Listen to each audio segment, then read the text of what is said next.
How Mark Cuban turned his first $1 million into $1 billion. This is how I made, saved, and spent my first $1 million and then flipped it into $1 billion. That's gangsters. Flip that shit into $1 billion. I mean, just the intro. Hi, my name is Mark. Do you use garbage bags? Preach, Mark. Please tell us the lesson. We are here to learn from the temple of the billionaire. Has always been my driving motivation. How can I control my own destiny? How can I control my own time? That's the first major key. Let me give you a major key. We don't quite have $1 billion here, but let me tell you how I spent it. Can you even spend $1 billion? I don't think so. First thing I bought, Gulfstream G5. $40 million, and it was amazing. $285 million for the Dallas Mavericks. Mark Cuban is a god. How Mark Cuban turned his first $1 million into $1 billion. Maybe there's some lessons that we can learn in here. Clearly, he's rich enough. You know, like when you're a billionaire, you can't do like how I spent my first $1 million. That's pointless. Can you even spend $1 billion? I don't think so. It'd be very hard to. You could lose $1 billion, like our boy Kanye, our boy Bill Wayne, Sam Bankman-Fried. But can you spend it? I don't know, but let's dive into the video to find out. Hey GQ, I'm Mark Cuban, and this is how I made, saved, and spent my first $1 million and then flipped it into $1 billion. That's gangsters. I mean, what a flex. Yo, here's how I made my first $1 million. Flip that shit into $1 billion. I mean, just the intro. All right, clearly I'm a fanboy. Oh, and in case you guys didn't know, I met Mark Cuban. Yep, and we hung out, and we're friends, actually. We're friends that one day that I took a picture with him. I grew up in Pittsburgh, Pennsylvania. As long as I can remember, I was hustling. Hi, my name is Mark. Do you use garbage bags? I've got a great deal for you, and every time you need garbage bags, all you ever have to do is call me, and I'll put them in the back of my wagon, and I'll bring them right down to your house.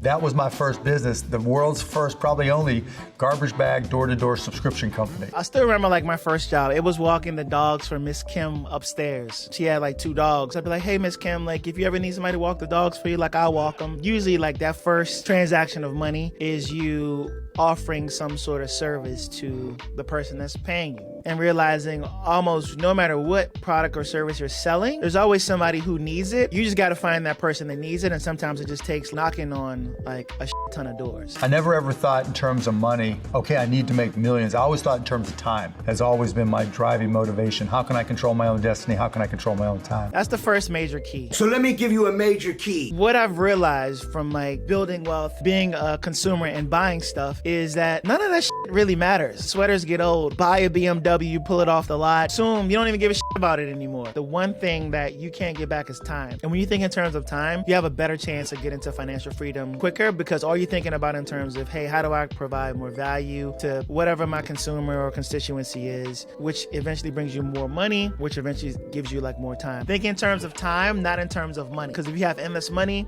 and you lose it, then you got to go back to working in order to gain time back. But if you think in terms of, hey, how do I create a system? How do I create a business? How do I gain my time back? Then you can build systems in order that allows you to be able to do that. I started a company called Micro Solutions, and from there we just grew and grew and grew and ended up selling that. And that's how I got my first stacks. So here's the rundown of when I sold Micro Solutions for $6 million.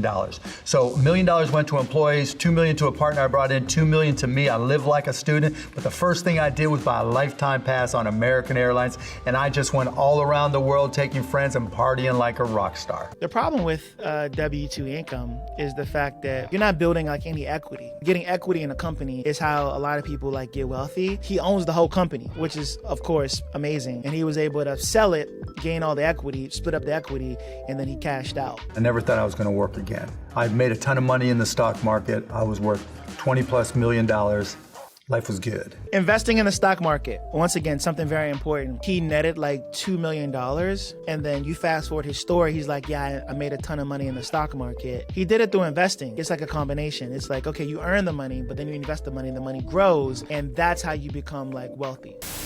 Hey guys, if you like the content you're watching, there is a Patreon that you could subscribe to where you get more exclusive content. I will share my journey of how I've made money in sales, things I'm investing in, some of the pitfalls that I've made as relates to investing in my career. I'll be sharing those with you so that you can totally avoid those too. So if that's something you're interested in, you can click the link below in this video and sign up for the Patreon.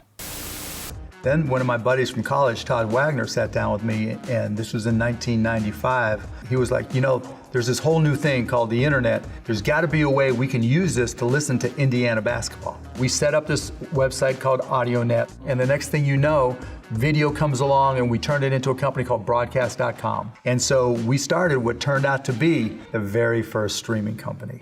On July 18th, 1998, we went public, and we're guessing, what's the stock gonna open at? And I was the high, I'm thinking $33. Shit goes $62.75. All of a sudden, I'm worth $300 million plus. And Yahoo came along and made us an offer.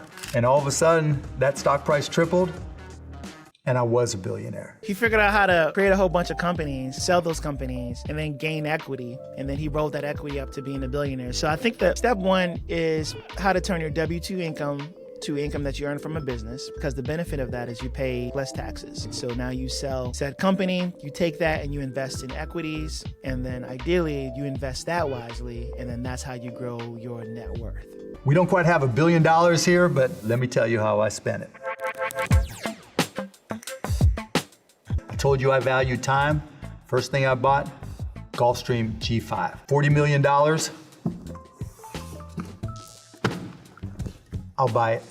Biggest online purchase in the history of the internet, still to this day. Why'd I want a plane? Because the most valuable asset you can never own is your time. And the one thing I can do is save time and get to places, and it was amazing. I think that's the biggest theme of this video. Don't think in terms of money, like how much money I can make. Think in terms of what that money could buy you as relates to time, because time is the most valuable thing. I'm sure there's a lot of costs that come with a jet, so you need a lot of money in order to buy that time back. What I'm finding funny about billionaires is everything is the biggest trade, biggest Guinness World Record. I did it. So Mark Cuban set a Guinness World Record in 1999 when he spent $40 million online to buy a plane. Oh, okay, all right. That's kind of dope, though. Second purchase, I paid $285 million for the Dallas Mavericks. I'm a season ticket holder, a huge Mavs fan. I look around and think, I can do a better job than this. I put my desk right in the middle of them. I put a phone book and a computer printout of all of our former customers. And right there next to them, I just started dialing, trying to sell the Mavericks. Ma'am, I know you've been to a Mavericks game before, but do you realize now that it's less expensive to come to a Mavericks game than to take your family to McDonald's? If I ask them to do it, I'll do it. If you're running a company, and if you can align your interests with those of the people you work with, things are going to work for you. So we took all his skill set from selling, rolled that into another company. This one was the Dallas Mavericks. So I think he said he bought it for like $285 million. And then what is it worth now? $3.3 billion. The 8th most expensive NBA team. Wow, Mark Cuban is a god. Preach, Mark. Please tell us the lesson. We are here to learn from the temple of the billionaire. What I like about what he talked about is the fact that he took a look at the business model, got in there with his people, and started making calls. How does this relate to all the stuff that we're talking about? He learned how to find a product, make it better, create a value prop, and sell that on value prop. And now he turned the Dallas Mavericks from $285 million into a multi-billion-dollar team, which is the most 8th valuable. There was a lesson in my third big purchase. One of my partners from Micro Solutions, Martin Woodall, comes up to me and goes, there's this amazing house that's about to go into foreclosure. The guy who owned it spent 3 years building it. This is their dream house. He and his wife and his whole family spent $25 million building this house. Only lived there 8 months, and then the stock market crashed. And he had never sold a share of stock. You can't ever take wealth for granted. You can't ever think it's always going to be there. If it's not, you're going to get busted. We don't need Mark to tell you the takeaways. I'm gonna tell you the takeaways. First one is you gotta start a business at some point. Not saying that that's easy, but the reason why is you pay less taxes and you can build up something that has equity in it. And with that equity, you can parlay that into various investments. The second takeaway is sales, or being able to sell. And if not sell a business, at least, or sell a product or service, be able to sell yourself. Knowing your value proposition and what you're offering, delivering that message to the right person, right company, right market. And then the third one is do not take wealth wealth for granted. Mark Cuban got rich, but he made sure he set himself up so that if the stock market went down, that he would still maintain his money. So he was focused on preserving his money, whereas the guy he bought the house from put in $25 million, thought it was always going to go up, thought his stock was always going to go up, lost it, and had to sell that beautiful ass house. Don't take wealth for granted. That's all I got today. This is your Uncle Keril. If you like this video, like and subscribe. We'll see you in the next video.